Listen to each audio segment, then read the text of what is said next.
that we can see where we are and how we're spreading to wrap Mother Earth around in our presence.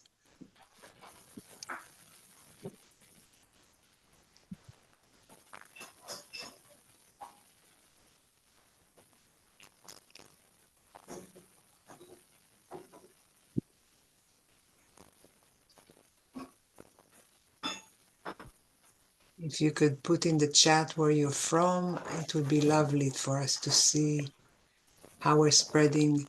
I'm gonna shift my view to see everyone.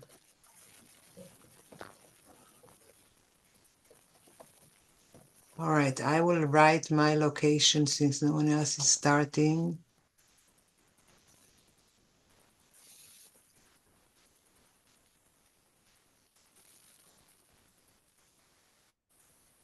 People are starting. Hi, Ingrid from Ontario. All right, and Kat, Geneva, Wisconsin, Lake Geneva in Wisconsin. Vav in the Isle of Wight, welcome. Glenn from Copenhagen, wonderful Northern Lights, welcome. We see New Haven, Connecticut, welcome. Austria, hello. Albuquerque, New Mexico, born in Massachusetts, welcome. West Hollywood in California, that's not far from where I'm sitting. Welcome, Liverpool, UK, living in Auckland, Victoria, traveling to Queensland town. We are spreading our wings and we're spreading our connections and our presence. Wonderful to see. Anyone else that hasn't written where they're from, it would be lovely to see where you are. Hello, Eileen from Asheville, North Carolina. And I'll type mine.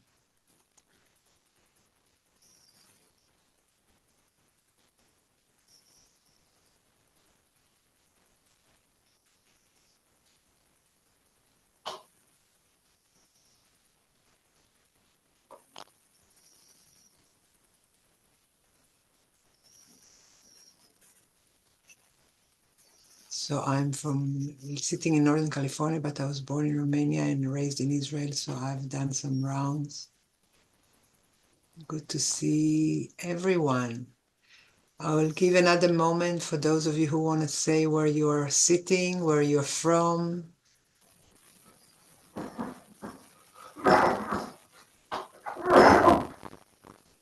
And hello, Auckland, New Zealand. Rue, welcome.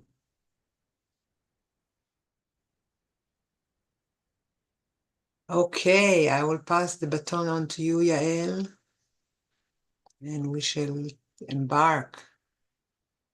Thank you, Diana. Thank you to everyone joining us in this co-creation.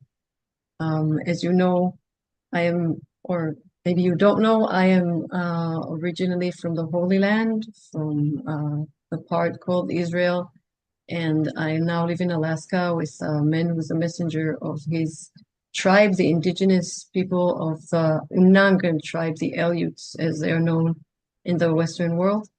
And according to their tradition, when women come together in true sisterhood, connect to themselves, to the womb inside us and around us, then great healing can begin. Because then we can ceremonially, collectively take that energy and put it beyond ourselves for something truly new to be birthed into the world. And that is needed for humanity to have any kind of future that is healthy and good. And this is why we do these circles. And the way we found is a good way to do that is to have the wisdom keepers like the ones we have here, who can form the core ripple of the circle that is held with true sisterhood and good feminine energy. And then it creates like an energetic womb where we can all be held without touch, and with a drop from an other self, something truly new can begin to exist in us and possibly beyond. So what we're requesting is that we all co-create this, whatever gender you are. A man just asked me yesterday if he can come because it's a womb circle, and I said, did you come from a womb? If you did, then you belong. And so if you came from a human womb, there's room for you here, whatever gender you are. Come and say, Bryce, your smile. Thank you. And so this is why we're doing this, and we are all part of this co-creation, whether the words come out of my mouth or our other selves' mouth, or whether you're quiet the whole time. The circle does the talking. It is called a talking circle because this is what the circle is doing. What we are actively doing is listening. And the way we do this is by listening as deep as the womb, as deep as the heart in the womb. And so the way we found that helps us is by walking with the guidelines of talking circles as they were recognized and handed down to us by our Yupik elder, our late Yupik elder, Rita Blumenstein, who has worked with many traditions and indigenous people around the world and found that they all have these kind of circles in different ways, forms, and names, but they share the same guidelines. So the first guideline is that the host needs to set the guidelines, just like when you come to someone's house and they invite you to a meal, they set the table. So even if everyone knows where the forks are, it is still laid out on the table for us all to be invited and know what's coming. And so this is why we are laying out these guidelines. The first one, as I said, is the circle does the talking. We are doing the listening. We're asking to listen with the innocence of a child hearing something for the first time. The first time you heard of a platypus or pyramids or a unicorn. Before you have an opinion, just let the story come and land. And maybe not the whole story, but a phrase is something that could be nourishing for you. Or maybe none at all, but maybe another wisdom keeper will then be inspired to share something else that would be nourishing for you. So please come with your plate and palettes and allow it to just be without judgment, for even if it doesn't nourish you, it might nourish someone else. So please respect that. Respect also self, other selves. We are all our other selves. Respect time and attention that are limited because we're human. If you're not sure how to do this, just do not mention any names, and then you're not hurting anyone. Please be free, clear of agendas, titles, slogans. Listen without trying to give some consultation or marketing or lecturing or teaching someone something, without arguing or planning your reply. Allow yourself, when the words come through you, be it via talking if you are one of our speakers, or at the end or also throughout, we're inviting you to use the chat box. Just let the words come through you, not for you or from you, but just allow your listening to guide you into it, is what we are asking. And then we are all free from things that often confine us when we do the normal listening. We ask to share the words when they are ripe, when the moment and the words are ripe, and not use too many idioms or things to explain, but let it ripe inside you and then pour it out as it wants to come. And you don't have to share any words, for even if you do not speak, you will be heard. We ask for there to be no cross-talking. And we ask to speak truth. And in our understanding, what we know to be true is something we have lived through in our own lived experiences, not something that we were taught once or something that we borrowed, like a concept that I read somewhere, and I'm not, sure about. But if it connects to an experience that I had, and it feels like the circle wants to hear that, then bring it. But not something that you recite or, you feel that this would be a good place to bring it to show something, but rather something that really emerges out of you. It is also in the traditional talking circles, it is confidential. Here, of course, it isn't, because we are broadcasting it live, because we want more people to have the chance to experience these kind of circles. But we do ask to have a lot of respect. And yeah, just if you want to quote someone, if you can ask permission. Our wisdom keepers, you can write to us. I will give the email to write to us, and then we can connect you to them. Also, we will put in the bios for every speaker when they start speaking, and usually at the end there's an email there. So please, again, quietly, if you can take that down and use it, and ask permission, which is a big part of what shows respect and helps respect and trust be built. And the last thing is, if anyone has changes, because this needs to be a consensus. So if you want to suggest some change to everything I've just laid out, we're giving a few seconds and you can put it in the chat box.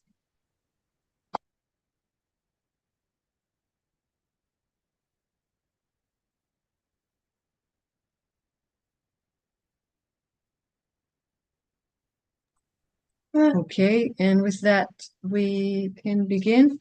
Sabra, if you can take us in with the opening blessing, please.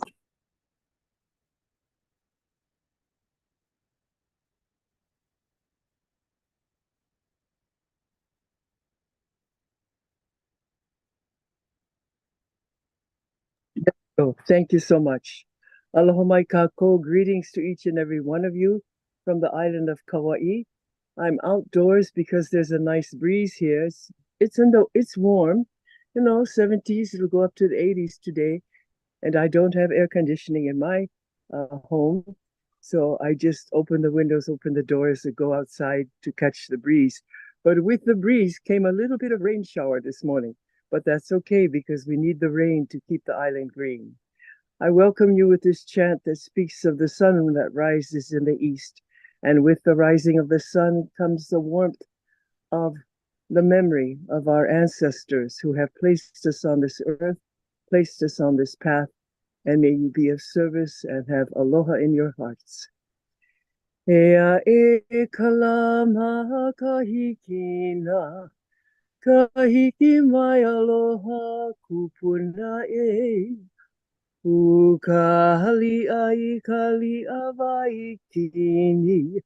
Waiale ale molale e. Eia e nā puale mo kihana. Kamawai lualani ua vehi e. E vehi ke ia aloha e. Aloha ku'one hana ue. Aloha no, aloha e. Mano kalani po, aloha e. Aloha no, aloha e. Mano kalani po, aloha e. Aloha e to each and every one of you, and to your families and friends. Aloha. Mahalo, Elder. Aloha. I have an echo. Okay, maybe that works. And with that, as usual, Diana, if you can take us into our rooms with your meditation. Thank you, Komu Sabra. I feel very lulled by your music and by the breeze. I would kindle the light as we always do. If you have a candle present, or you can kindle the light in your hearts.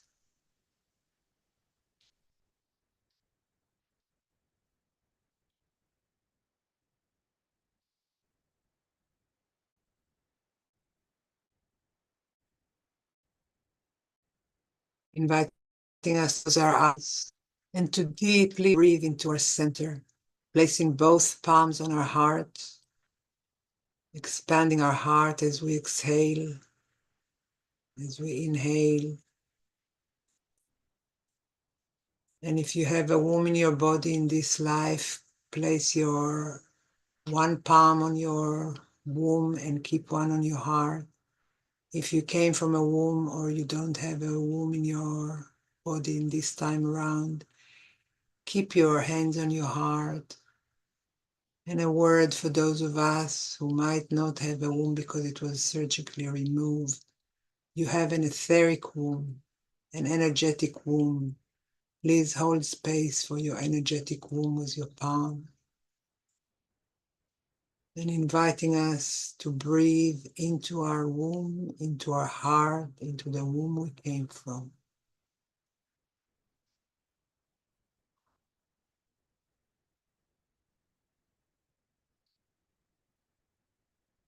Inviting us to realize that as we look today into the womb, and our theme today is fear, that the womb is where the opposite of fear lives. Calmness, peace of mind, which all comes from inclusion. The womb includes more than one heart, more than one end of the spectrum. The womb includes an egg and sperm. The womb includes matter and spirit. The womb includes blood of mother and blood of child. And what is fear if not exclusion of that which we fear? Let's see if we can conceive in our womb and in our heart a space which includes all. How would that feel like to include everything in my womb, in my heart, to have a space that is safe of separation, that is free of separation, a space where no one is other and no thing is other, a space where compassion is extended to everything and all. This can be your womb, your heart, both. It could be a cocoon that you create around you and includes your whole body. Let's experiment for a moment with this space, the possibility of a space where no one and no thing are other. When no one or no thing are other, fear cannot thrive, cannot survive, cannot live. Fear cannot stand inclusion. It melts. What are you including in this space, which in the past, maybe up to 10 minutes ago, felt like other?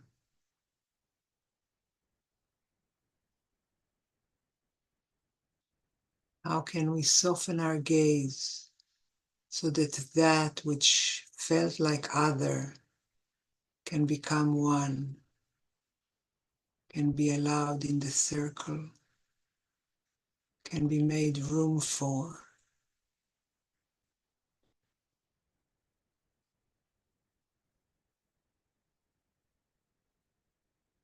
The breath can aid us.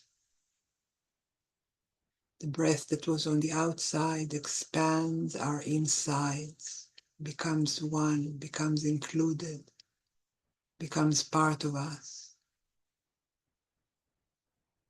And when we release it, we take another breath into our heart, into our womb, into inclusion.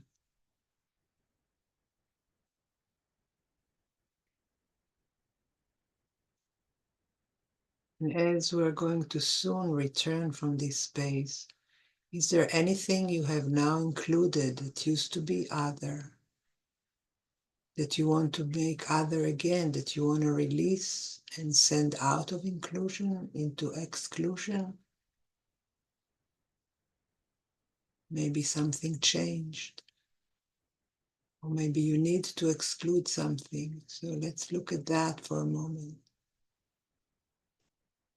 Is there anything that we want to send out of our womb, out of our heart, out of our cocoon of safety and calmness? If we do, bid it farewell in peace. If not, keep the inclusion intact.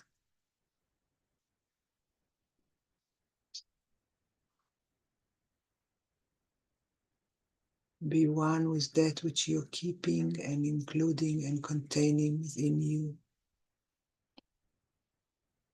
And with that oneness, keeping your eyes closed, begin to return into this moment's consciousness. Feeling the breath rising and falling in your body. Feeling your feet on the ground. Feeling yourself on the chair.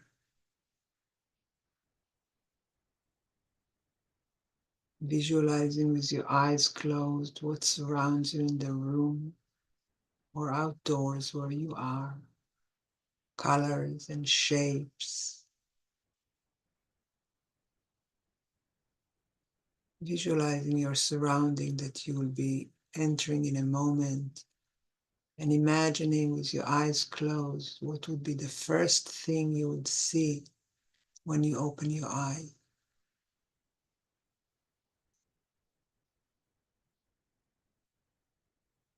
And wiggle your toes, wiggle your fingers. Let your palms come and rest where they will. And when you're fully here and ready, let your eyes gently open.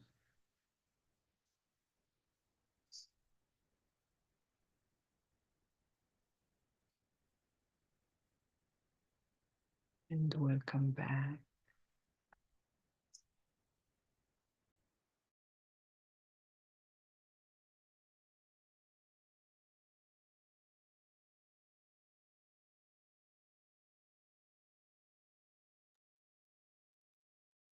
Thank you, Diana.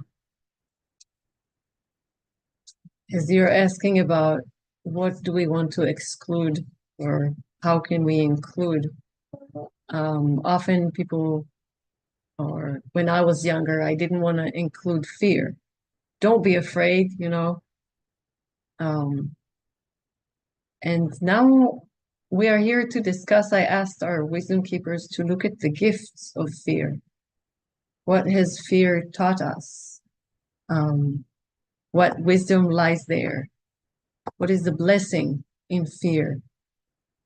And how to face it?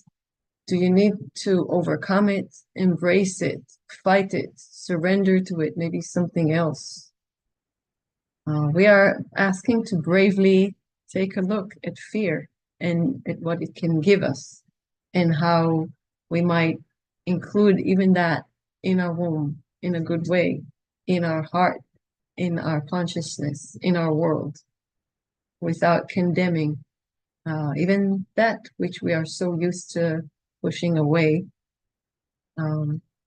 Yeah, so with that, I would like to ask our wisdom keepers to tap into what it means in their cultures, in their lives, in their experiences, and speak their truth to us. And I believe we have Iya Tahira also.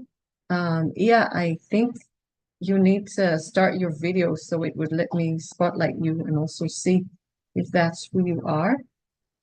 And while we are doing that, you have your video. Okay, I am searching for you. And maybe Celine, maybe you can start us off today by speaking to that while I find Iya and join her into the circle of wisdom keepers. Thank you. Thank you so much to all of you.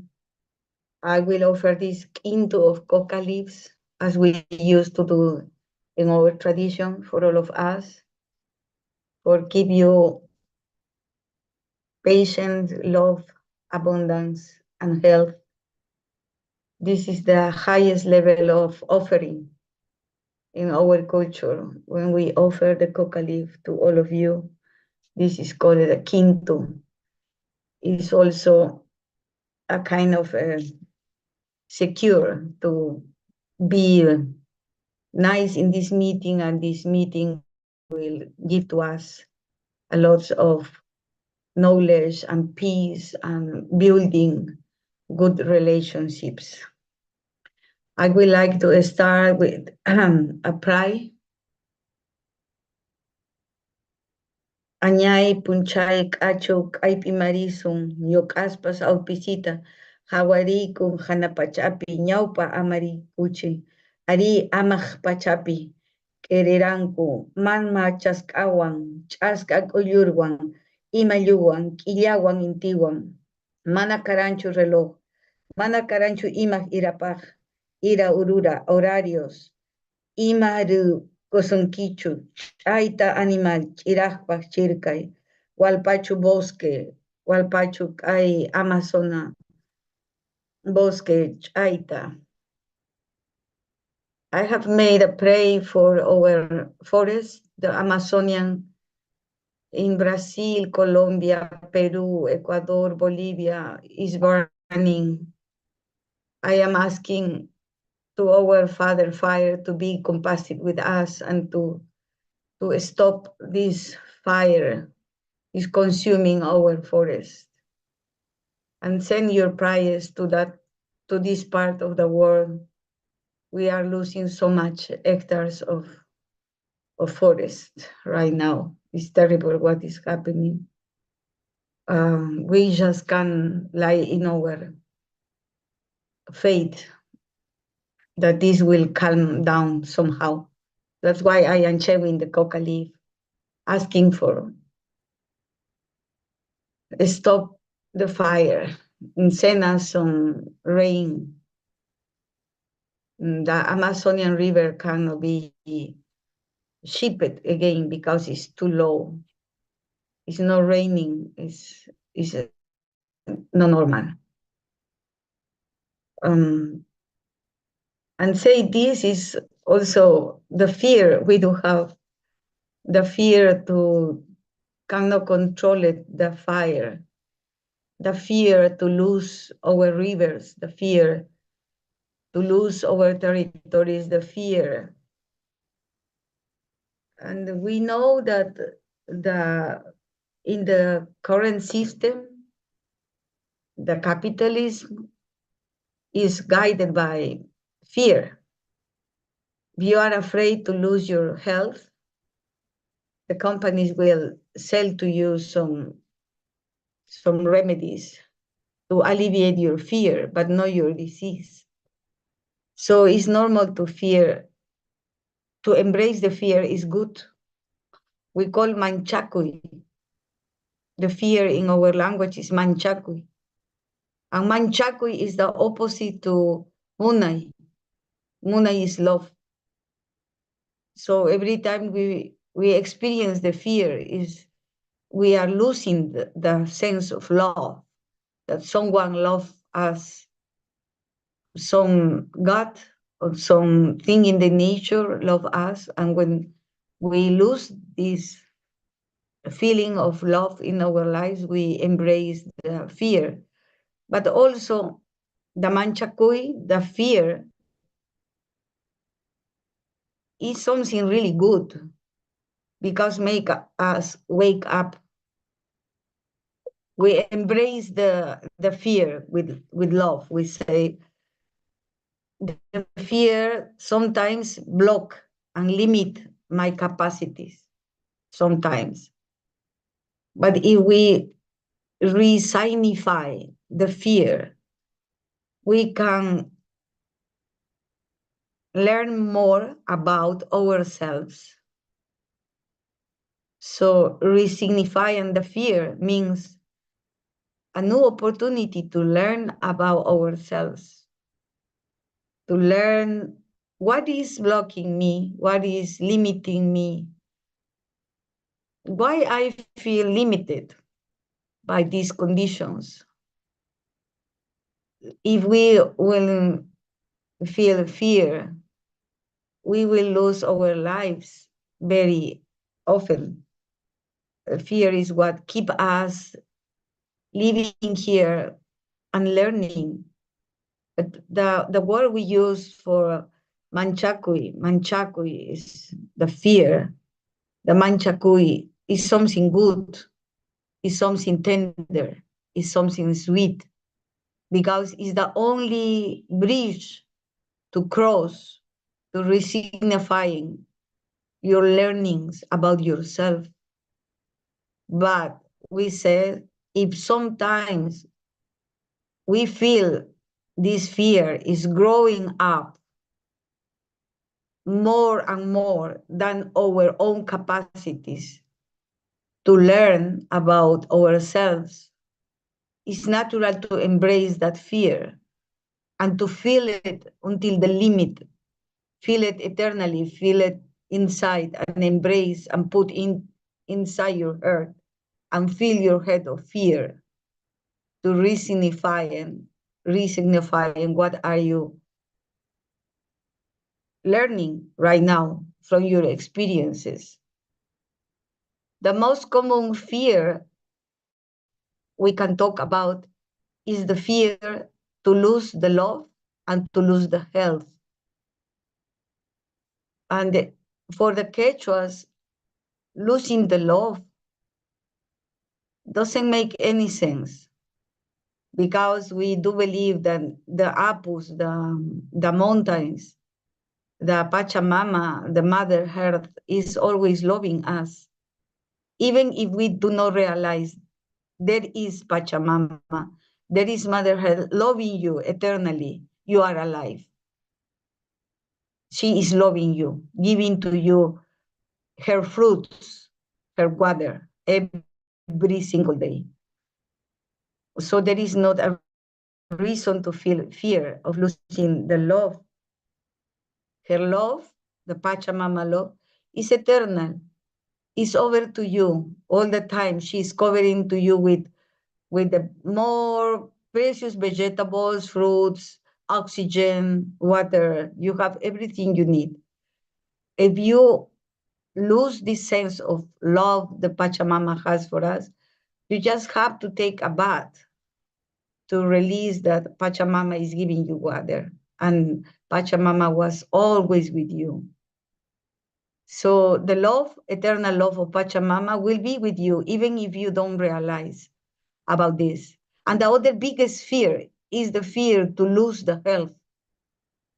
This manchakui, this fear of losing the health, is just an invention. It's not natural. It's not natural. So we do have a thought about this. So we was born, we have eternally with us the ability to recognize what is happening with your cells, with your mitochondria, with your nucleus, with your cell, with your minimum unit of biological expression. We do have connection. We know where this joint is. We know exactly where this pain is coming from.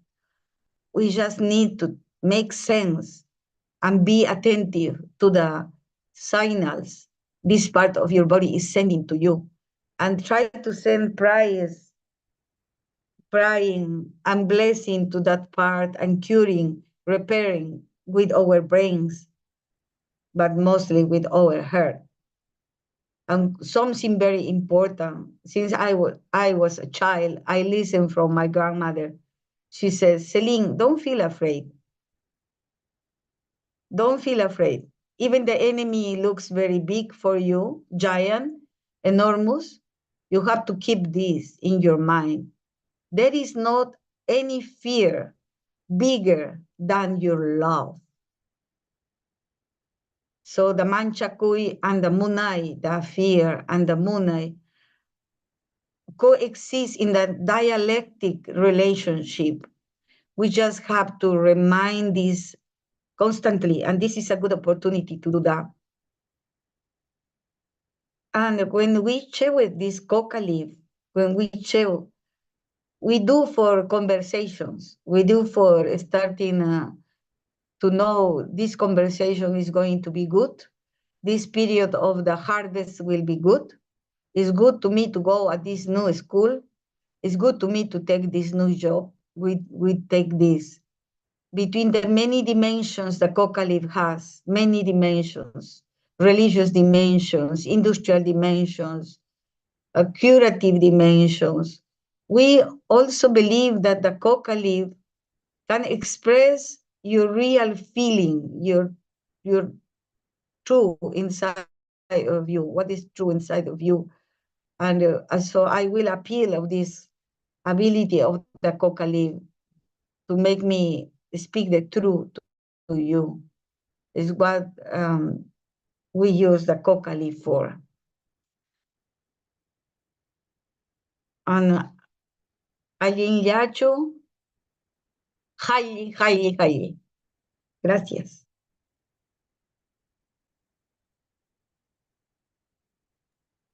Chiskama. Thank you, Celine. And if you noticed in the bio that I put in, Celine is a healer and a doctor, recognized both by the indigenous elders and the Western medicine. And so when she's talking about ourselves, she's talking her truth from her own lived experience.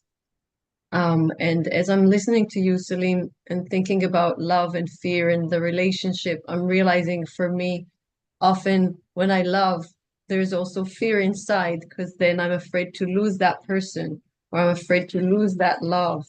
And one of the things that freed me is when I realized I don't need love to be symmetrical. So even if I love someone and then I'm afraid they won't love me back, I can release that and just love them, even if they don't love me. And often, I don't know, some magic happens, and if I keep loving that person, they find their way, back into the heart and back into harmony with me. And maybe sometimes not, but we're not responsible for how others feel about us, but we can be super responsible for how we can feel or, conduct ourselves in the world. And that changes, and we have choices. We can release ourselves from old patterns like I had, where love needs to be symmetrical and I need to be loved as much as I love. And then I realized one day that I don't. I can love, regardless of, like, when I love a cloud, I don't expect the cloud to love me back. I don't know if it loves me back or not. I still get to love it, or a flower. So why not a person, So thank you for those reminders, and I am wondering where it will take us next. Anita, are you ready to share maybe? Yes, please. Yes. Thank you. Thank you, all my precious relations, for being here. And I know that some of you came because you might have felt a need or a desire to learn from elders. But for me, I want you to know that I'm here for your energy, for knowing that you're there. And I've spent this I'll try not to do this, crying too much. This is quite beautiful. A dear neighbor of mine who had become very sick and also was concerned about this mountain was going to be destroyed, chose to end his life. And his wife, his widow, is a dear friend. And fortunately, we live right across the road on this mountain from her. And so we could go and help her. And so it's been a long week. And yesterday, I was so, my husband and I were so honored because they had a family remembering, and it was all family except for my husband and me. And they asked if I would do ceremony, if I would open up with prayers and whatever. They were afraid. In fact, they said to me, "We're afraid we won't do it right. We don't know what to do." And so when I did the ceremony of acknowledging Mark now becoming an ancestor from the other side of the camp, it was with laughter, it was with tears, it was with feeling sick to my stomach, it was with feeling almost like I was soaring. It was fear and love. All of it was there. And still is. And I listened to them as they each shared a story, sometimes lots of stories, about what they felt about their father, their brother, and all the different kind of relations they had. And so when Celine, you spoke, it just every elder here does that to me every time, but I was just like, it put me right there of what's been happening every day, because these questions that we bring up, or these things to focus on, actually are always there. That's what I love and hate it when I miss it here. But I want to say that I want to share through a few little stories. And hopefully what comes through is both the blessing of fear and also, in many cases, the transformation of it to remembering the love. And I know I was thinking about with death and stuff, I was thinking about my mom who passed away some time ago now in 2009. And my son was little at the time, and he would walk her, and I didn't know because when she would come and stay when I'd be traveling for work. And what they told to me later was that she would hold his hand, or he was actually holding hers, and he would walk her up the road. It's a dirt road, but he would only go so far. And he goes, "That's it, no more, Grandma." And she'd go, "What? The road could no, Grandma. No, it's not safe, Grandma. I love you." And then she'd ask him more, and he'd say, "Well, over on this side, we can't get too close because the rock looks like it's solid, but it will actually fall. And I love you, Grandma." And one of the times she said he started to cry and said, "I don't want to lose you." And so there it again is the fear of losing this person he loved, but the love that was greater, that was going to, that he was holding her hand. And she said, even though he's this little boy and she's this grown woman, his hand felt bigger and stronger as he guided her with this love to come back down the road to our home. I also want to talk about move to the Amazon. In May, I had the honor and privilege of going back since COVID. Every year, I usually take a group of people once a year to learn from the Ashwa and the Sapara and the sacred headwaters of the Amazon in Ecuador, near the border of Peru as well. And I went, and it was with, we were guiding 12 young entrepreneurs. And I wasn't sure if I was going to have a problem with some of them in terms of the privilege. But we kept making sure before we went about them reading and learning, and that they still didn't know anything, and neither did their guides, neither did I, but that they were guests. They were guests in this place. So we did, and they were wonderful. But one of the travelers, every village we went to, every shaman, every healer, and in the different homes, he would ask the question, "Well, what's the benefit? but he asked it with some angst. What's the benefit of us coming in here? What's the benefit? I don't mean just us. I mean, for the other people to come in here. What's the benefit? And he was getting frustrated because they would just look at him and they'd go, they wouldn't answer him. And he got more and more upset till the second to the last village we're at. And he asked it like 3 times in less than a half hour, that question. And the elder, through translators, said to him, I hear more than your question. I hear that you want to be needed and that you fear that we don't need you. So I'll answer your question. What we get when you come is violence, the burning and the killing of the animals and the trees, the rape. And he went on and said 6 or 7 things. And this man just sat back with his eyes really open. And as we left, he sat down and just started crying. I just sat with him.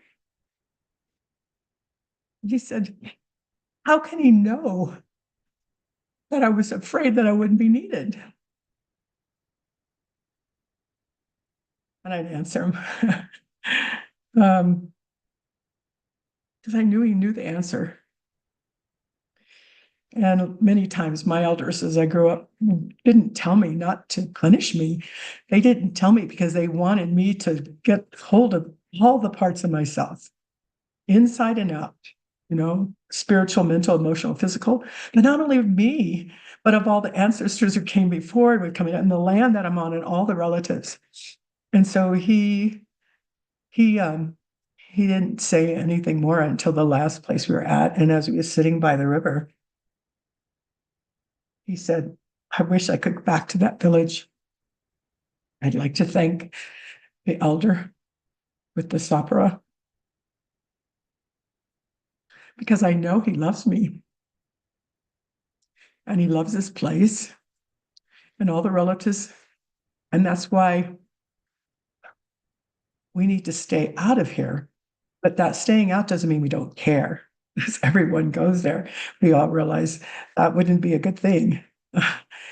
But again, I see fear and love right together.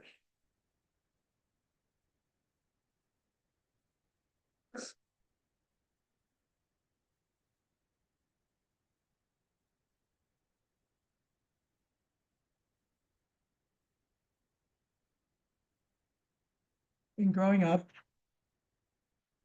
some of you have come here a number of times or have read my book, The 4 Sacred Gifts. And it's really about a prophecy. And in 1995, when I heard this prophecy, I didn't realize how much it was going to change my life.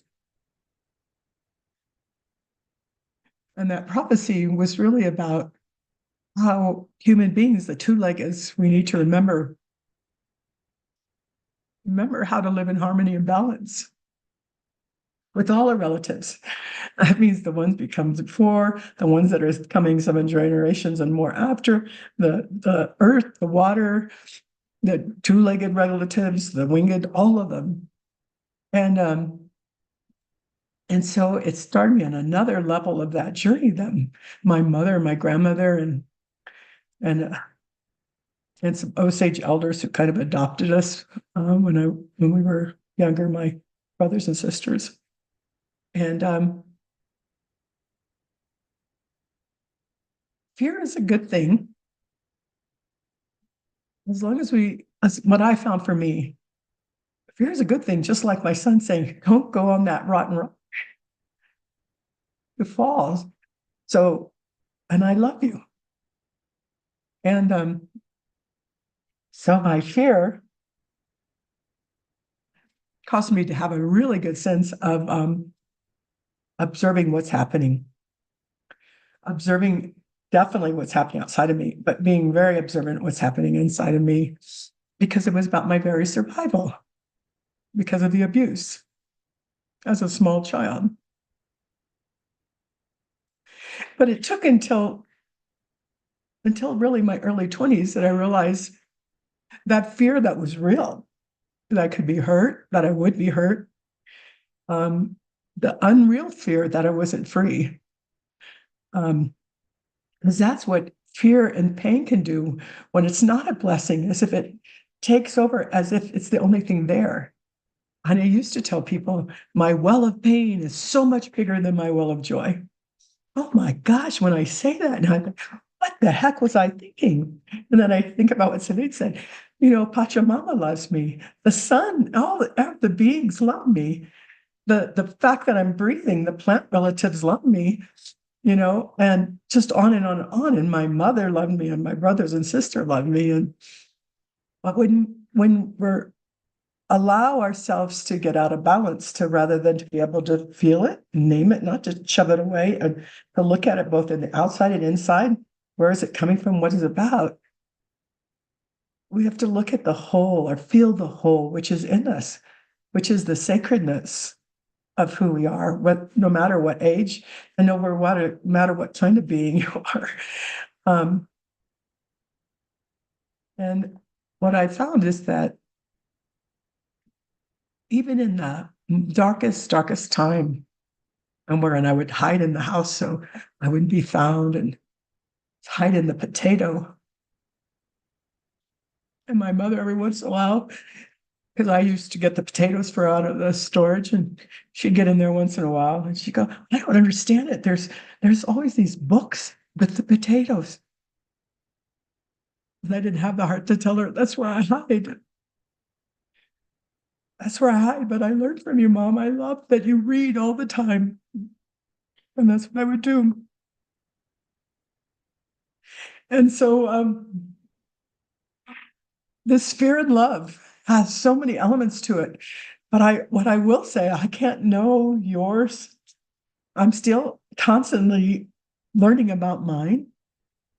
And I've been at it for decades, my whole life. And I'm just grateful that you're here listening, and that feelings and stories are coming up in you, or fear of what might happen that hasn't, and how much energy we can give to that. And under that, how much love, and then where do we take our energy? Toward the love or toward the fear? And just like my friend who chose to leave the world on Monday, every moment we have a choice too. And it is a blessing of fear and love. That's it.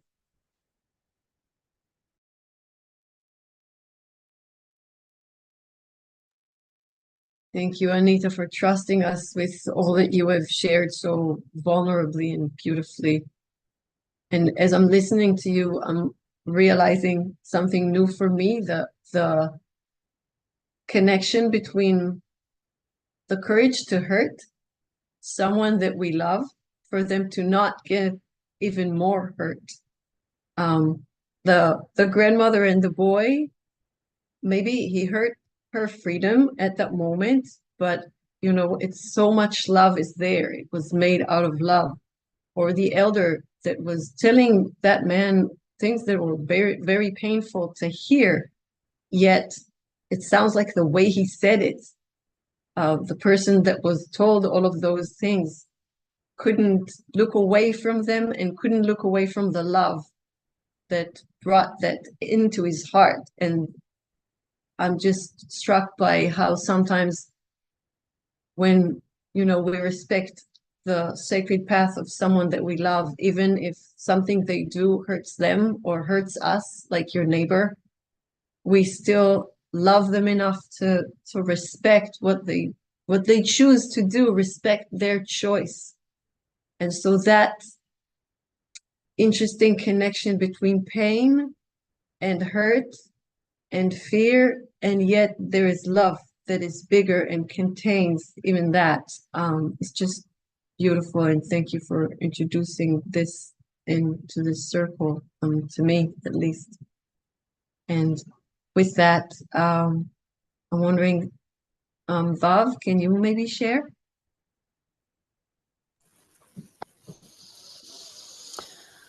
Thank you, Anita, and thank you to all the elders who have already shared, and for everyone being here and listening with their hearts.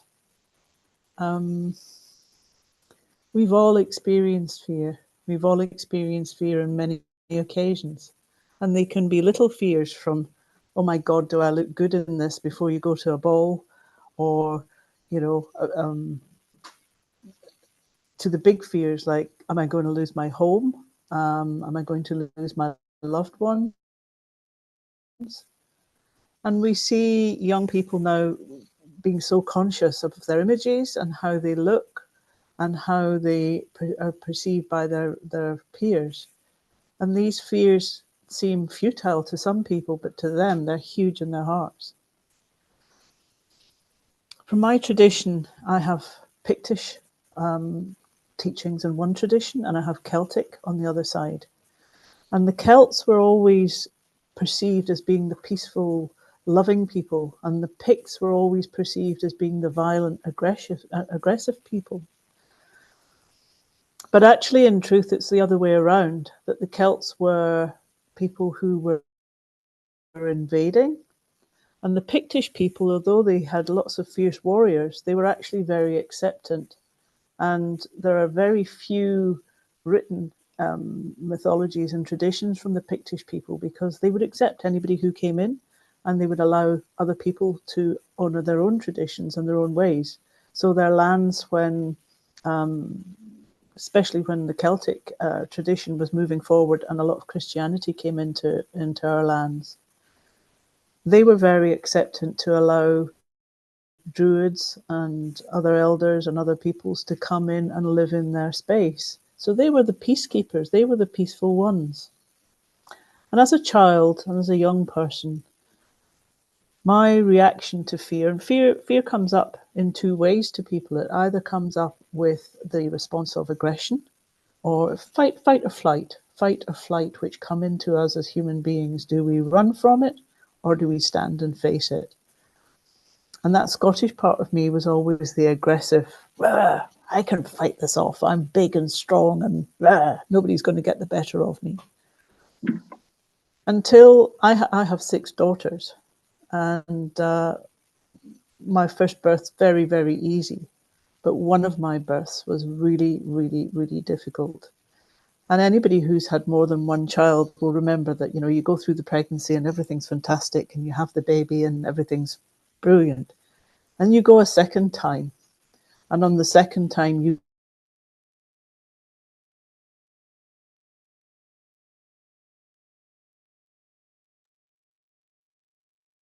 I don't see, Vav, you seem to be frozen. Is it like that for everyone else too? Yeah. Oh. Okay. Vav, we will try to get you back when we can. Maybe in the meantime, Iya Tahira, can we hear from you?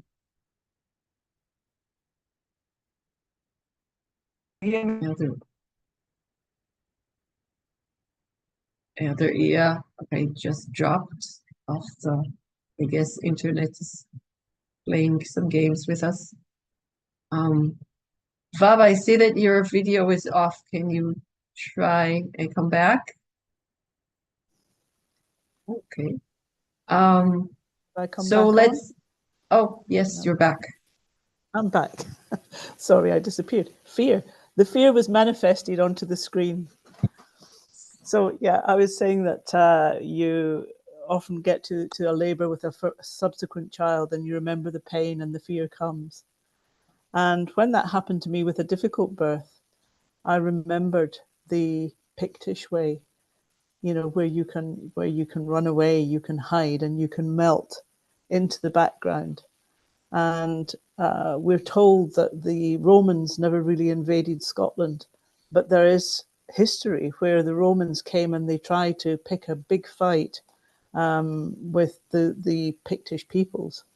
And they knew they were completely outnumbered, and they had never come across this sort of warfare before. So what they did was they just melted into the hillside and through the trees and disappeared.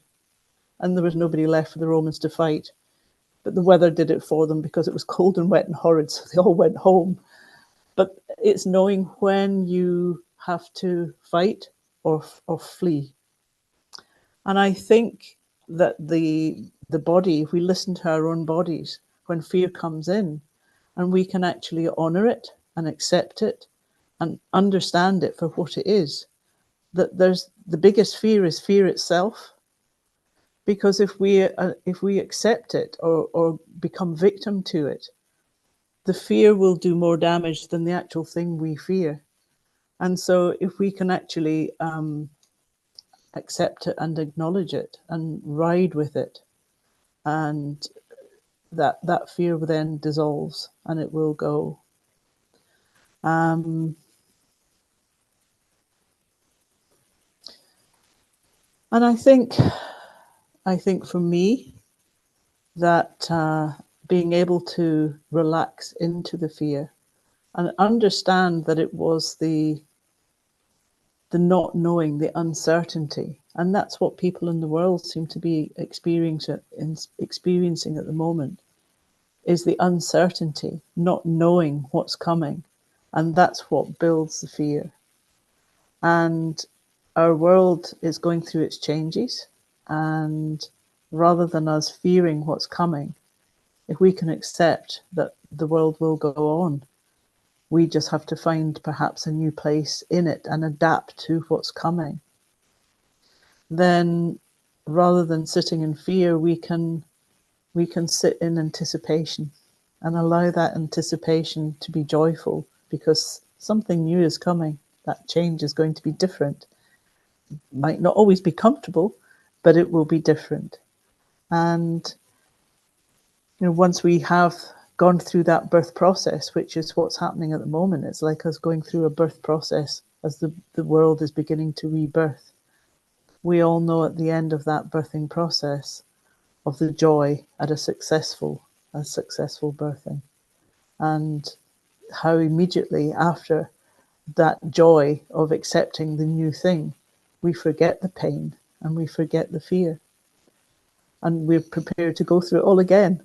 So yeah, I think if we can give in to fear, not give in to it, but to accept it for what it is, recognize it, and recognize where it sits in our own bodies, then we can decide to flee or we can decide to fight. And sometimes if we decide to stand and fight, we do that with a very clear intention. But yeah, thank you. Thank you so much, Vav. I'm sorry I lost you halfway through. It's okay. We got you back. We were afraid we'd lost you, but then we got you back. Also with Iya, she keeps coming in and out, so as soon as I see her again, I'm gonna snatch her. But it's really interesting that both themes of birth and fear, and to me curiosity is when I get, you said anticipation, or when I gave birth, I was going into this big unknown and everyone was preparing me for the fear and the pain, and there was a lot of pain, but it was like bungee jumping. I started with an initial fear, but then I'm like, I already jumped. Like I can't go back on these 9 months of pregnancy. Like I'm already there. And I was like, this is so painful. It could take me. This could mean death. And then I was like, okay, so it could mean death, but there's still time.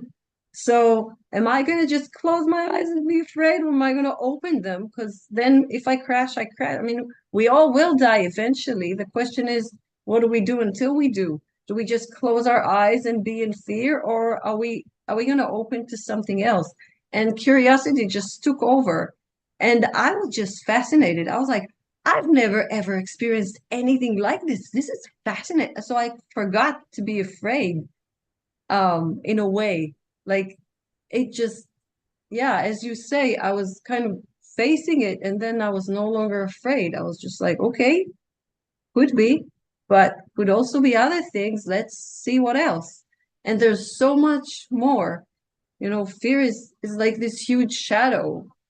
And so sometimes it covers other things and we don't even see them, but they're under there.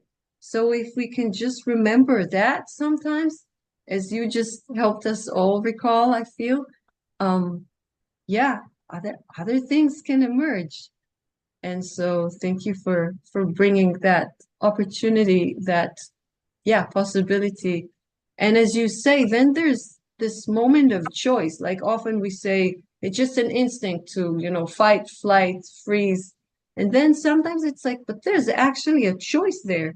Right? And if we can recognize where the fear is in our body, in our being, we can actually have a conversation with it for this brief moment and kind of decide together to go into this or that or the other.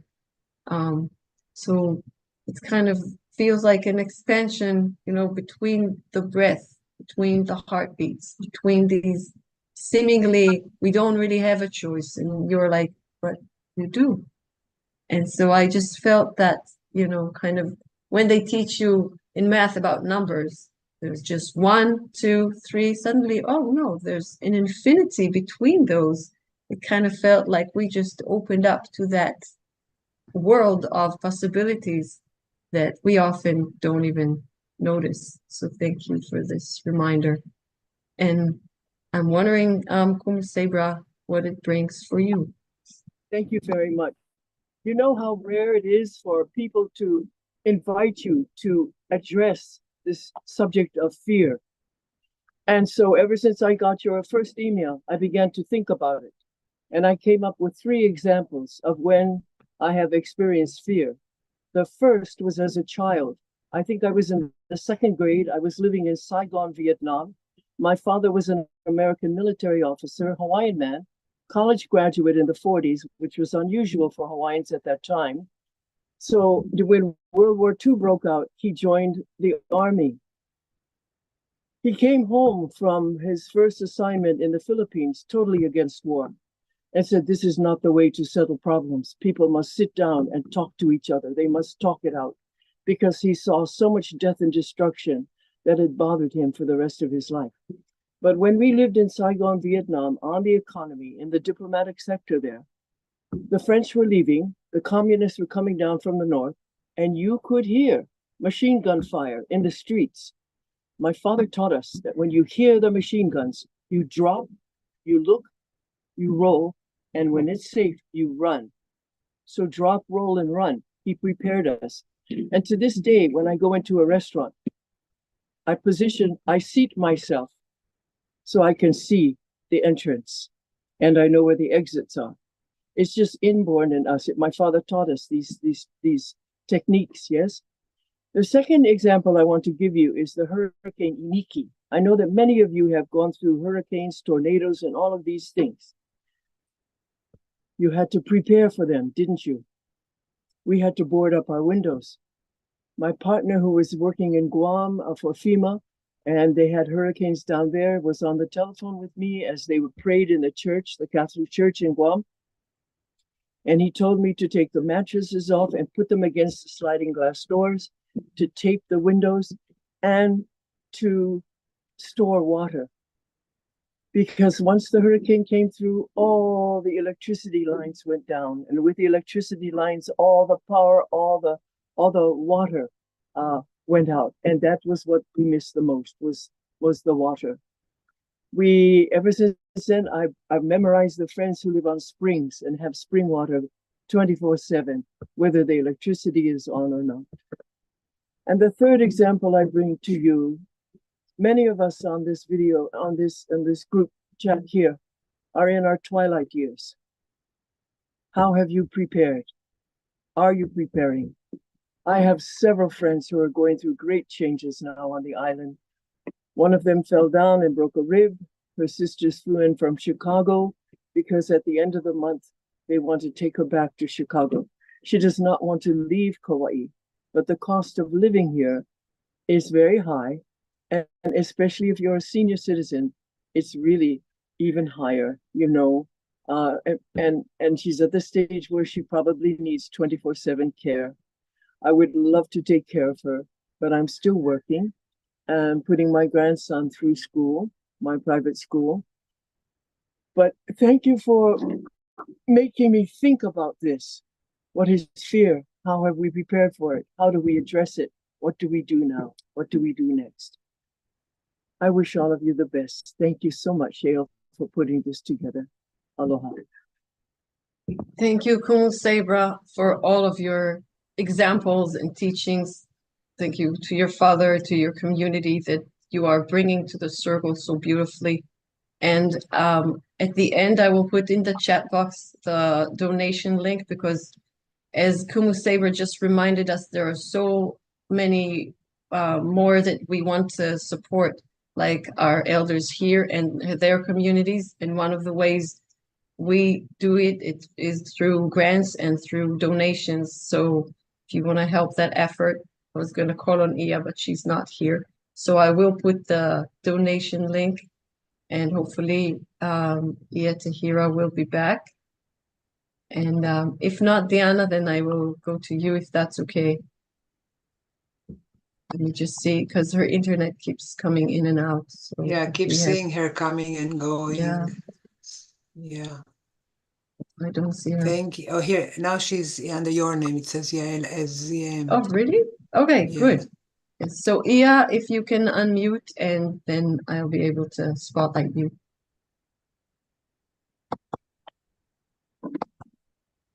Iya Tahira? Mm. Yes, we hear you a little bit. It goes out, I can't control that. And I really love this conversation up here because we in that state. Whom I got to hear living in St. Croix, Virgin Island, enslaved Africans. One of the things, if anyone can speak to the state of fear,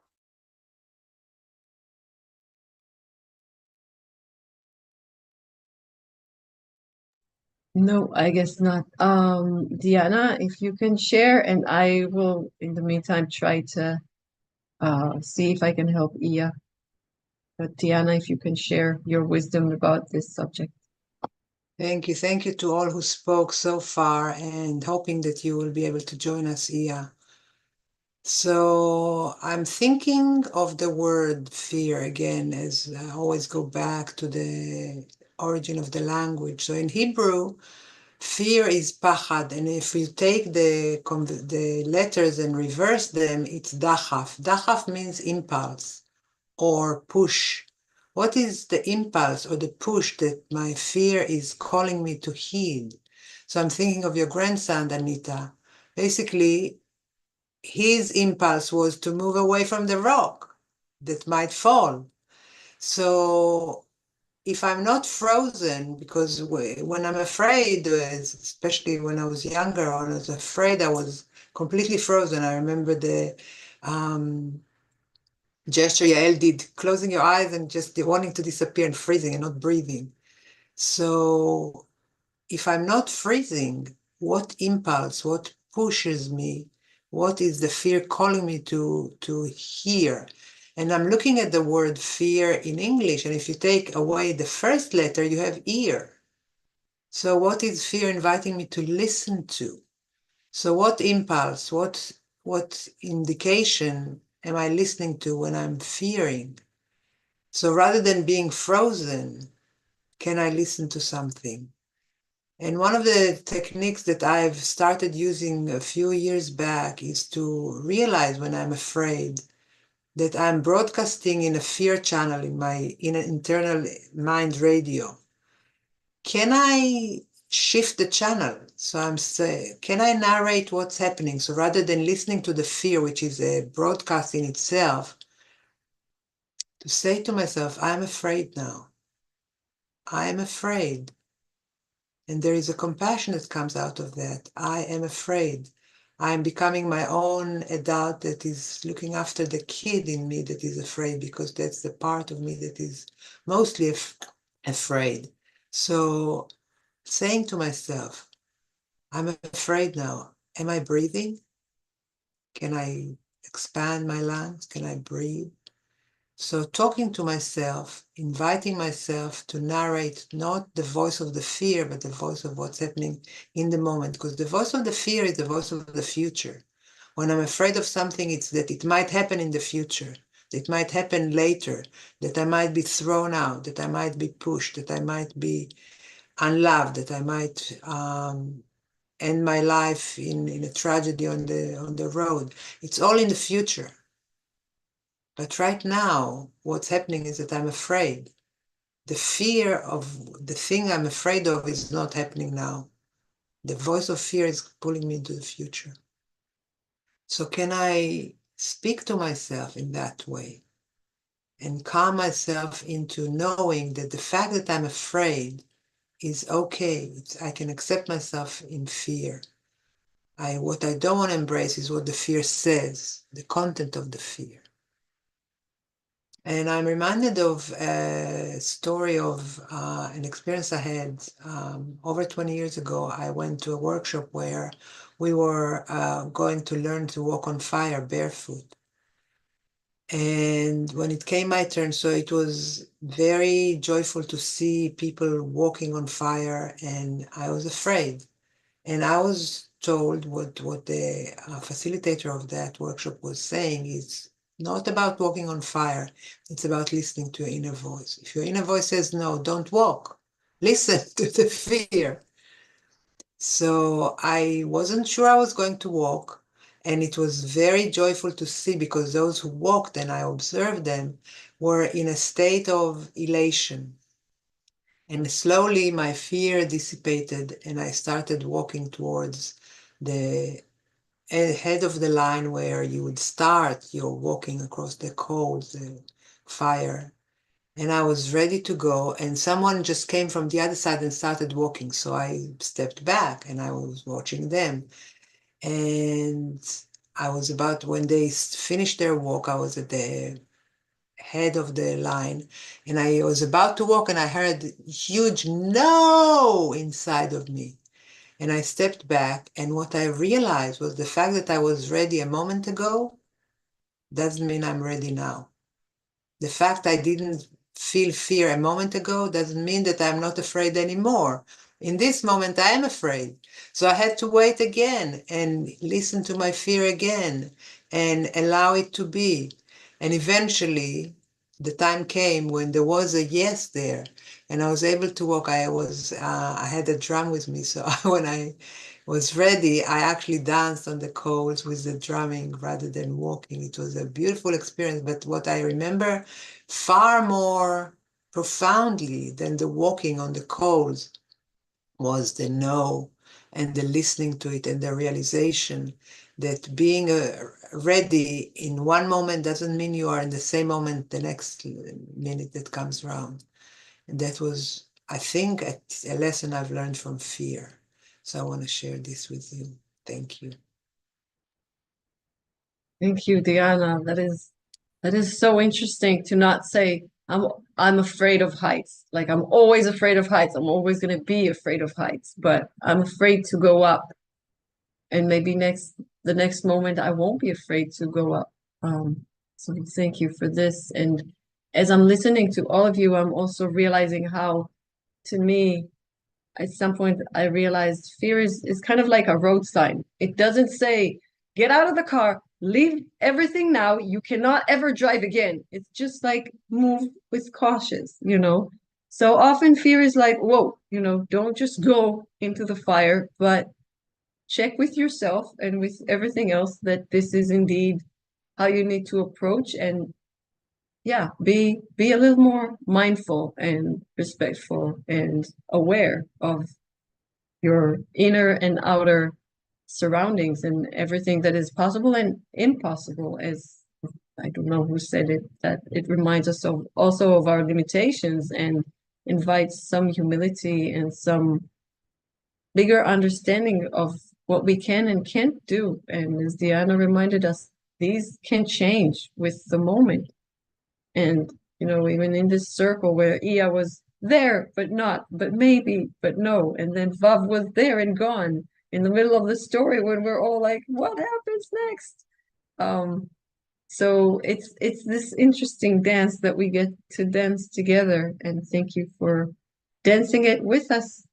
We are very close to the end, and I don't see Iya. Think maybe that's a part of the experience and what she's bringing us, not in words, but in this experience of there's more.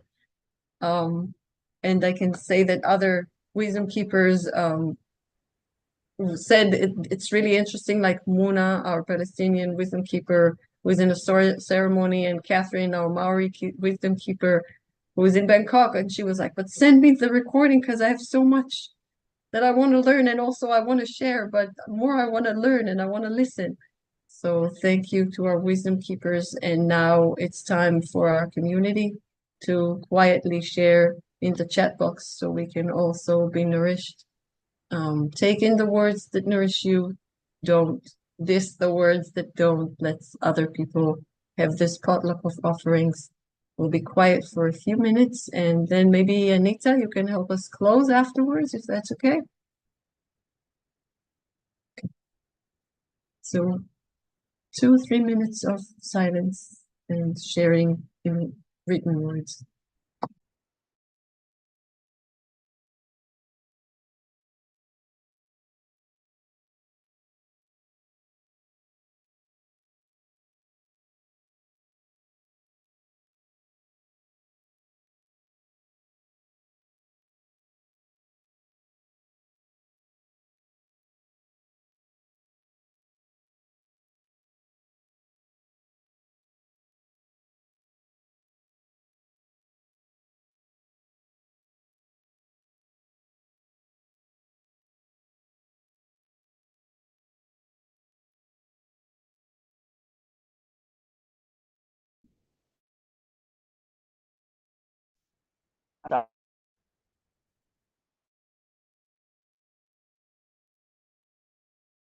There.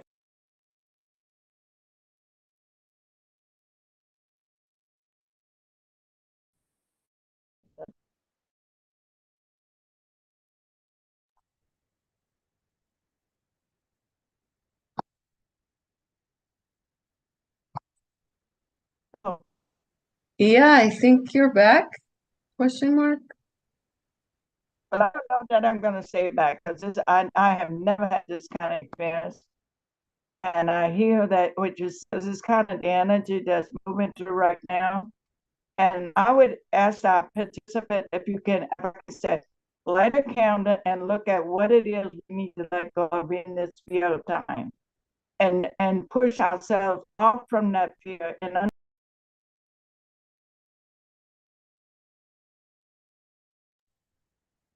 So maybe we can, if you have the candles that Diana helped us light at the beginning of the circle, if you can do what Iya suggested and look at the candle and ask what it is that we can let go of at this moment. And Iya, if you want to speak to that, I see that you're back. I said, that's not supposed to, everybody needs to hear. Go through this darkness, light your candles and burn away those things that need to be burned away.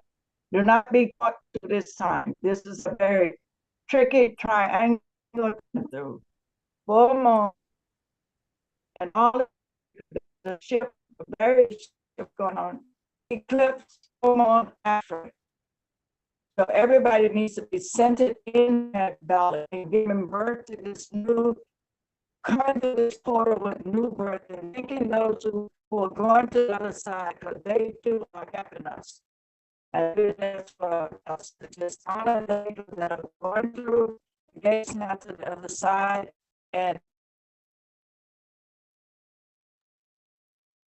Thank you. Yeah, what I got, and maybe I'm not exactly accurate, is that Iya was reminding us that we are not alone. There is ancestors in the unseen world, and as Anita was reminding us also now in this moment, there's so much more than just the people who you maybe see around you, and there's more than just humanity, and we are held in much bigger ways I will share that personally, I'm on my way to my motherland, to the Holy Land, and it does feel very much like I'm taking my two kids to a war zone knowingly.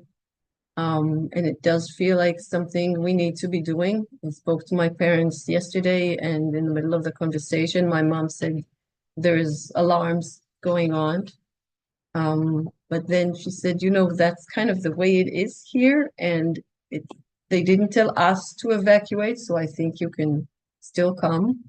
And so it's, you know, it's interesting to look at it and know that I could be meeting Muna, our Palestinian sister, and others from both sides that I dearly care about. And I'm hoping to bring some of what this circle and all of our circles have taught me, and maybe we can bring it to, you know, the place that are so wounded, and help some of the people there that then will help others. And, you know, humanity is responsible for so much of what's happening, not just there, but in so many places. So we can also be responsible in other ways, or at least try and help. And again, remember that some people might get hurt or feel that we're hurtful in the ways that we carry ourselves. And so I am inviting a lot of everything that was shared here about the gifts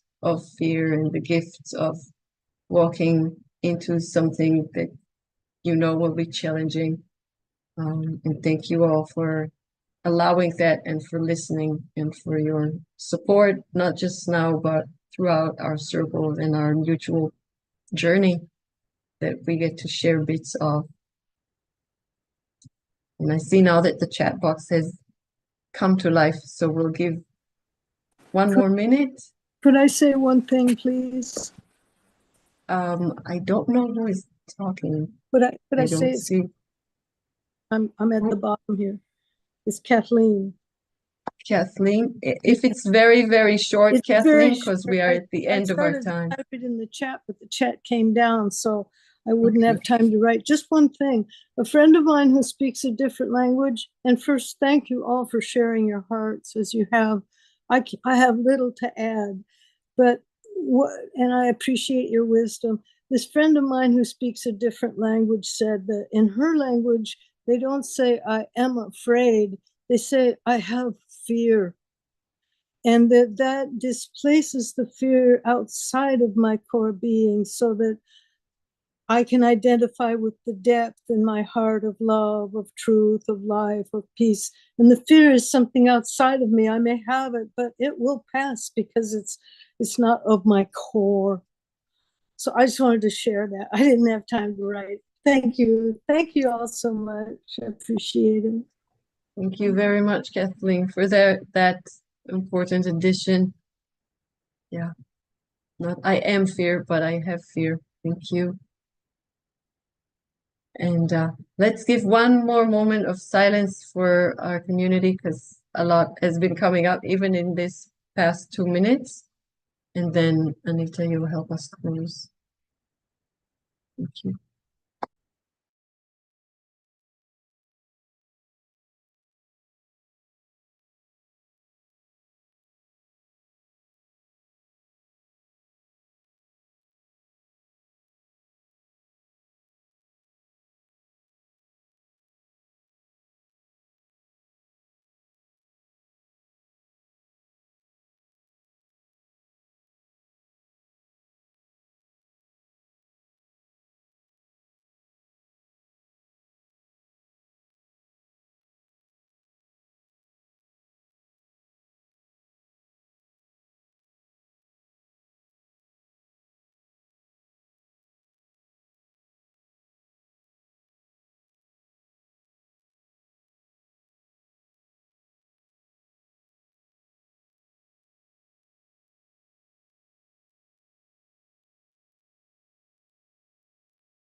Anita, may we ask you to help us close?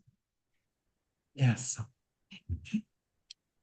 So I invite you to continue to listen with the softest part of your ear and expanding heart. Much wisdom was coming from us, from the beings, all the beings, ancestors, and beings that exist here now, both two-legged, winged, creepy crawly, water, earth, all of it was what came through. And I invite you to lower, close your eyes as I sing this chant to the four directions. And it's a chant that it's the language of the trees. However, when I sang it to various people in my indigenous community at one gathering, the Seneca people said, do you know a few of those words are Seneca? And I said, oh, I'm really sorry. I won't sing it. I didn't get permission. They go, oh no, if the trees told you, then you already got permission. And so do sing. And what it means is, thank you, great mystery. Da dane ho, da dane ho, nya nya, swami ho, nya nya, swami ho. Da dane ho, da dane ho, nya nya, swami ho, nya nya, swami ho. Da dane ho, da dane ho, nya nya, swami ho, nya nya, swami ho. Da dane ho, da dane ho, nya nya, swami ho, nya nya, swami ho. Gratitude to the great mystery. You may open your eyes, and blessings Thank you. in your travels. Thank you so much, Yael, and everyone for speaking and everyone for listening. Love to each of you. Thank you, everyone. Every encounter is a co-creation, and this was an exceptionally beautiful one. We are going to stop the recording and part with you till next time. So, yeah, you want